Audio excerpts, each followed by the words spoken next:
Greetings. You're listening to Rebels Remembered, featuring Caitlin DeFord and Kelsey DeFord. Greetings, travelers across the galaxy. I am Kelsey. I am Caitlin. And this is Rebels Remembered. And today we are discussing Season 3, Episode 20 of Star Wars Rebels, entitled Twin Suns. This episode originally aired on March 18th, 2017. Synopsis from StarWars.com reads, reacting to a vision of Maul, Ezra defies Hera and Kanan to travel to a remote planet in hopes of stopping the former Sith Lord from carrying out his plans. This was written by Dave Filoni and Henry Gilroy, and was also directed by Dave Filoni. So, some trivia from StarWars.com.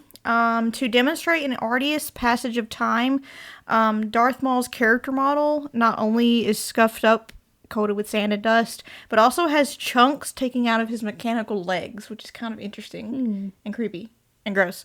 The earliest iterations of this story had Kanan accompany Ezra. Chopper did not come along and rather stayed on Atollon to be at Hera's side.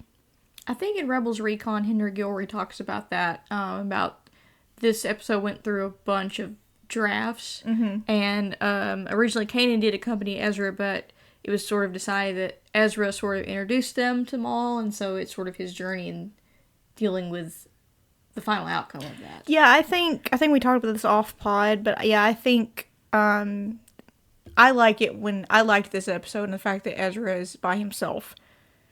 Because it will prepare him for later, because his, sometimes people that you need are not always going to be around. That's true. And you gotta, especially with his journey with Maul coming to a close, I think it's poignant, like poetic, but at the same time, I think he needs to take it by himself. Yeah. The holocron fragments guiding Ezra's path were not always in the story. Instead, there was more to Kanan and Ezra arriving on Tatooine and following a path of clues left by Maul. So that would have been interesting. Different story. Yeah. Luke Skywalker would be the same age as Ezra, give or take a few days. In fact, the animation model seen only in silhouette is a reuse of the Season 3 Ezra Bridger model. So that little running Luke we see at the end, they just reused Ezra's run model. Yeah. Okay. That's interesting. So yeah, basically this episode is pretty much a desert episode of Ezra trying to locate Maul, and Maul trying to locate Kenobi, and using Ezra to locate him, and then dying very shortly after. Yeah, and duel with Kenobi, you want to call it a duel? It's not really. Yeah. Too short. I know when this episode first aired, it was people wanted to see it, because we kept seeing Kenobi and Maul, and it's like, people that have seen Clone Wars know there's a history there, history there, and wanting to see this big epic fight, but in my heart and soul, I had a feeling it was going to be short. Yeah. I don't think it was necessary to have them. No. I mean, I know, people wanted that fan service of them duking it out for 20 minutes, but, I think it was... Watch Clone Wars, then. Yeah. I mean, I'm sure there's plenty of duels between the two in Clone Wars. Yeah. But with that being said, we're going to start things off with our activity first. Okay. This is an activity we did a while back called Holocronic Minds, and so we have questions and we have whiteboards, and we basically both answer at the same time and then flip our boards around to see if they are different, if they match, sort of like match game. The first question is, what lesson do you think Ezra was meant to learn from this journey? Ooh, interesting. Alright, you got something? I have no idea how I'm going to Mine is really long. I don't know if we can, show this on camera, because it's really long. So, okay, I wrote, what was the question again? the lesson of learning where his role lied within the rebellion itself. Oh, okay. Okay, so mine is similar, but mine's really long. Some people don't have your best interests at heart. And sometimes the things you need in life are already there. Yeah, it's sort of the similar lessons that he's already learned, is he gets pulled into directions, but he always comes back to where he's meant to be. Yeah, and I think Kenobi mentions that too, of what you need you already have, but you seem to be letting it all go. You're so focused on this, which we find out by this episode that everything up to this point that Ezra thought was really just Maul's I think of the vision. That goes back to when we originally did this activity, and it was brought up about destiny and fate. And you were like, "Don't you remember?" I was like, "No." I was like, "Oh wait." We got to this episode. I realized he'd orchestrated the whole thing. But still, maybe it was still meant to happen this way. Though, yeah, I don't know if he meant. Like I said, I don't think he was searching or meant to find Kenobi. Or if I feel like this could be a debate for forever of like, what did they actually see what Maul wanted or what Ezra wanted? Mm-hmm. But when Maul found out what it was, he was like, "Oh, manipulating everything." So yeah, he played Ezra from the very beginning. Yeah, I feel. Okay, next question: how well did the show balance fan service of Obi-Wan versus Maul with narrative purpose? Oh, interesting. Like balance. How did it balance out sort of Ezra's journey, with Obi-Wan and concluding Obi-Wan and Darth Maul's journey? Like, if you had to give a rating out of 5, how well did the episode do that? Oh, okay. All right, I said 3 out of 5. Real? I said 5 out of 5. Okay, well. Okay, so the reason I said 3 out of 5 is, again, this is a lesson that Ezra's had to learn throughout several episodes. The one with Hondo, where he had to like, I'm good where I am. I don't need to be... Yeah. Oh, I'm good where I am. I don't need to be following this, what I think is a larger purpose of defeating the Sith.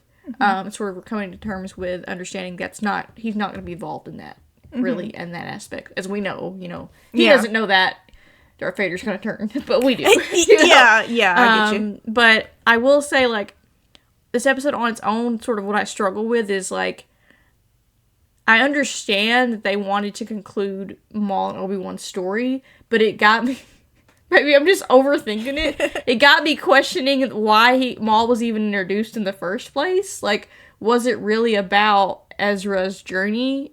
Or was it more about, we want to bring Maul in? I think... Obviously, so I gave it 3 out of 5, if that makes sense. I said 5 out of 5 for this particular conclusion of it.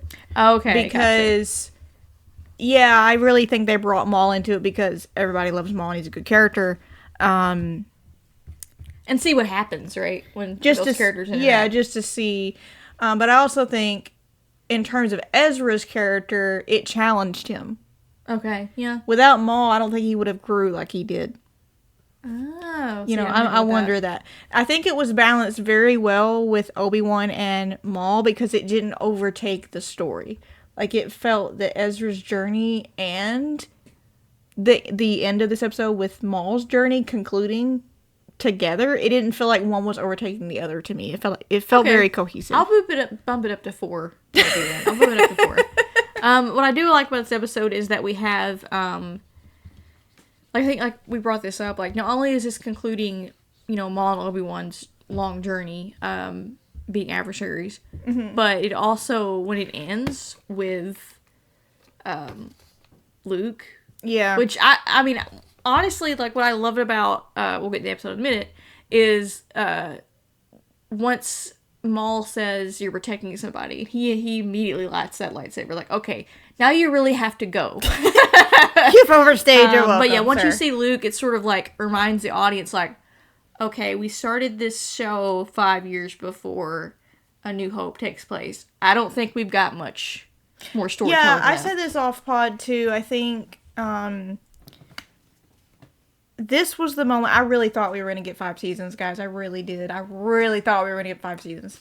Yeah. But this was the moment where I was watching as a fan, going, okay, we're getting to the wire of where New Hope starts. Like, we're almost there. And I think this was like, it was really poignant and beautiful because New Hope is my all-time favorite Star Wars movie. Internet can hate me. I don't care. And that image of Obi-Wan looking at Luke really got me watching it. It always gets me, but also as a fan, I reacted sadly because it was going, this series is about to go. It's about to end. Mm-hmm. So. It's getting closer and closer to the time point of A New Hope. Yeah. All right. Question 3. This is Maul's line when he is killed by Obi-Wan. Okay. The question is he will avenge us? He will avenge us a hopeful line or a tragic one? Is it a hopeful line or a tragic one? I said tragic. I said both. Really? Tragic in the sense that, and I might piggyback on something you're about to say, but tragic in the sense that this dude never learned the path of light. It was always about hate and vengeance, and that's really sad that you have to live your life, and that gives you purpose. But hopeful for Maul, I guess, again, gives the dude some hope, as twisted as that is. Oh, interesting from his perspective. He says us, and I'm assuming he's talking about his brother and him, and also just his family in general. Or Obi-Wan. Or Obi-Wan, yeah. I mean, but it's sort of like, yeah, Palpatine needs to go. He needs to die because he screwed me over. And hopefully maybe this kid is the answer to that. So in a way, it's both tragic, but maybe hopeful for Maul in the end. Yeah, it is sad. Like, I remember, I mean, don't get me wrong, when I first watched this, I was freaking jumping off the couch because I was so happy he died. Because he blinded Kaden. People can hate me all they want, but I hated him so much. Like, but after a while, he was fun to hate, you know? Yeah. But initially, I just hated him. Yeah. But in the rewatch of this, I felt bad. I actually felt some sympathy for the dude, especially when he's just lying there after he says it. And it kind of got to me, too, with Obi-Wan, because this guy murdered his master. And this his guy, loved one. Killed his girlfriend. Yeah. And other stuff. And he closes his eyes for him. Which shows a lot about Obi-Wan. Yep. I would have been like, well, I'm just going to throw you in the dirt. Yeah, we're going to let the sand eat you now. Like, yeah. Yeah, I think it says a lot about Obi-Wan as a character as well. It's like, well... And you kind of even see him like kind of shaking his head like... Yeah, like he never saw the light. All right. Who had the worst day? Ezra, Chopper, or Maul? Ooh. That's a funny question. All right, ready?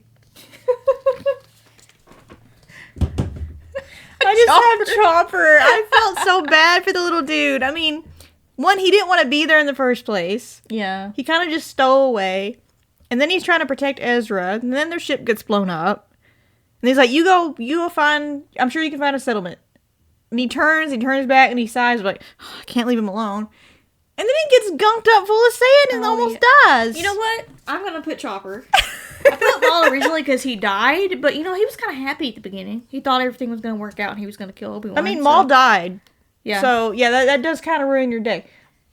Yeah, but I'm going to say Chopper. I felt, yeah, you're right. I felt bad for the little droid. And but normally... The fact that he actually, like, when Ezra tells him, like, call home or just walk along the ridge, I've got to go out in the sandstorm, like, very big of Chopper to follow Ezra. I don't think old Chop would have, like, okay, you're lost. I know, but you can tell what I love about it is the sigh. Yeah. Because he turns and he really thinks about it, and he's like... And then he just goes with him, like, I'll go with you, but I'm not happy about it. Also, didn't Chopper stow away? Yes, when Ezra said, took Yeah. I want to say Chopper on that one. Like, he didn't ask to be there. I mean, he stowed away. He made a choice in doing that. I don't think he wanted to get gunked up with sand and be shut off for, like, half the episode. I felt bad for him. Yeah. That's not normal for us to feel bad about Chopper. Yeah, I don't know. Okay. Which Star Wars character besides Maul, would Obi-Wan not want to see show up on his Tatooine doorstep? Which Star Wars character would he not want to see show? Well, that's easy. I mean, I wouldn't want him to show up on my doorstep either. Darth Vader. Yep. We did the same. That's a pretty easy question, though.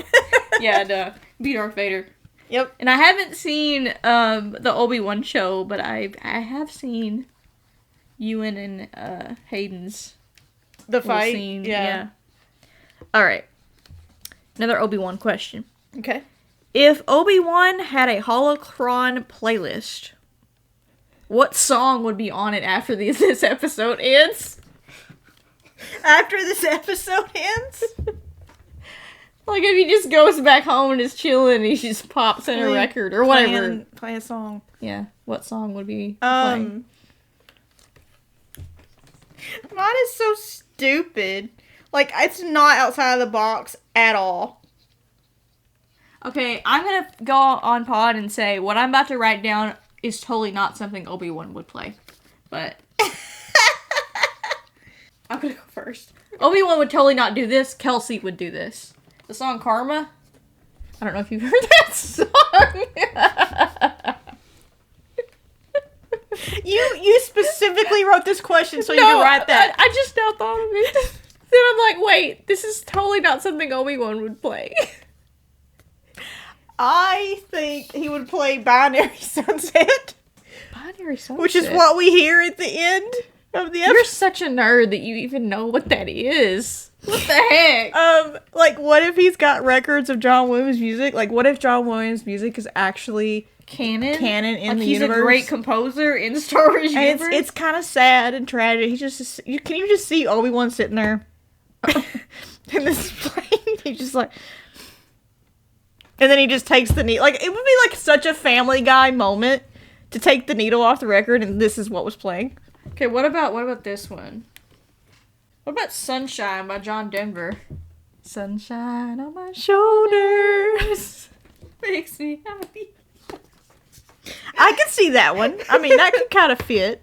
You know, if it's kind of the 70s. Yeah, vibe, the 70s vibe. Know? There's two suns. I mean, it could work. And the final question. Ezra's internal monologue during this entire trip is blank. You know, fill in the blank. His internal monologue during this entire trip. Okay, I wrote, keep going. Yours is so profound, and mine's just really funny and stupid. Because even when they got in that sandstorm, he was like, keep moving. Even when he's almost passing out, he's still focused on finding Obi-Wan before Maul does. Which, props to Taylor Gray for doing that scene. I thought he did a really good job. Yeah, I did too. For some of the ADR and stuff. So mine is less profound. I guess because I'm just on one tonight or something. We've already heard a Star Wars Rebels character say this. We've already heard another character say this. I hate sand. It's coarse and it gets everywhere. Yeah, that will be a social media clip. Well, after this trip, he might say that. After this, yeah. I hate sand. Yeah, because even when he gets back to Adelon or whatever, he's like, I know this is my home. Like, this is where I belong. I'm like, oh, that's so sweet. Then I'm like, give him something to drink. I know, because he's like all covered in sand. I'm like, please, somebody like, needs to bathe. Help him. Yeah. What would you rate this episode? Oh gosh, I absolutely love this episode. I know some people have issues with it because of the pacing, but also it's Ezra and he's my favorite character, so that helps.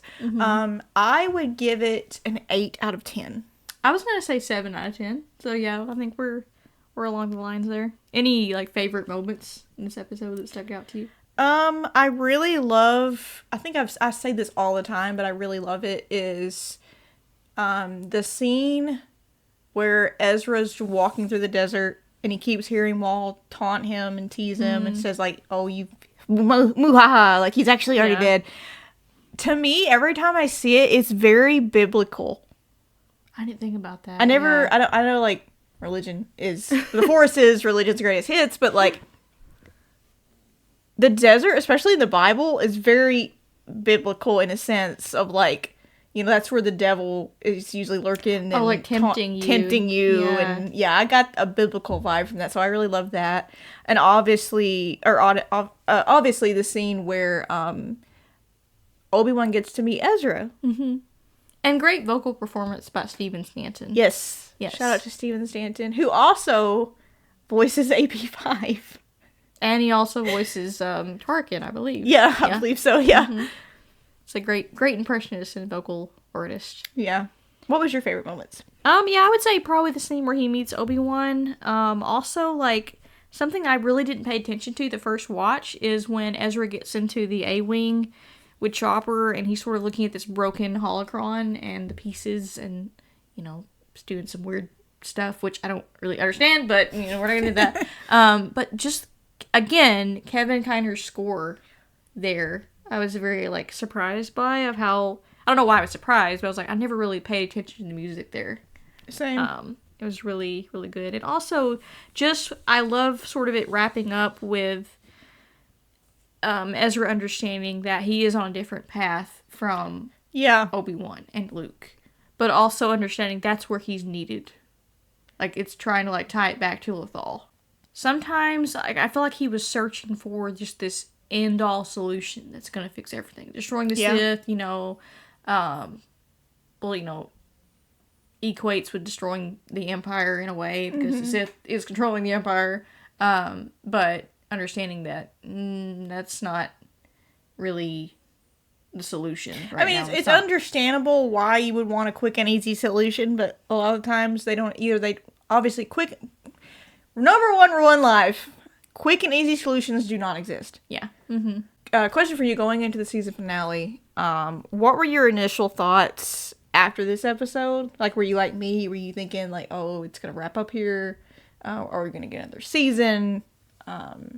Yeah, I didn't really know, because the way this episode ends with Luke, I honestly thought, well, wait, is the next episode the last one? Because you never know with these shows if they're gonna get picked up for another season or not. So every season I was kind of oh, they're gonna make any more.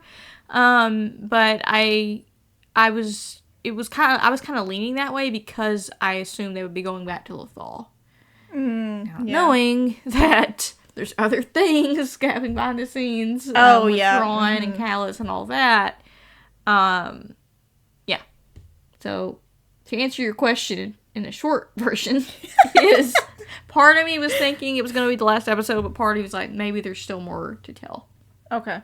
I'm trying to think. It was a really good episode. I really enjoyed this one. We could go into, the sequence between Kenobi and Maul, but if you can find, it's on the internet somewhere. If you can find the voice of Maul, Sam Witwer, talking about this scene, breaking it down, is the best. Yeah. And I saw that years later. After, I think I saw it a couple years ago, and I realized the stances and all that. It's leading Maul into a false sense of security. And I never they caught it, but I wouldn't, because I'm not that, I wouldn't. You knew what binary sunset was. Okay. We get to see Ezra in his pajamas. Never seen that before. And Zeb snoring. Kanan's not in his room. A lot of people pointed that out. Interesting.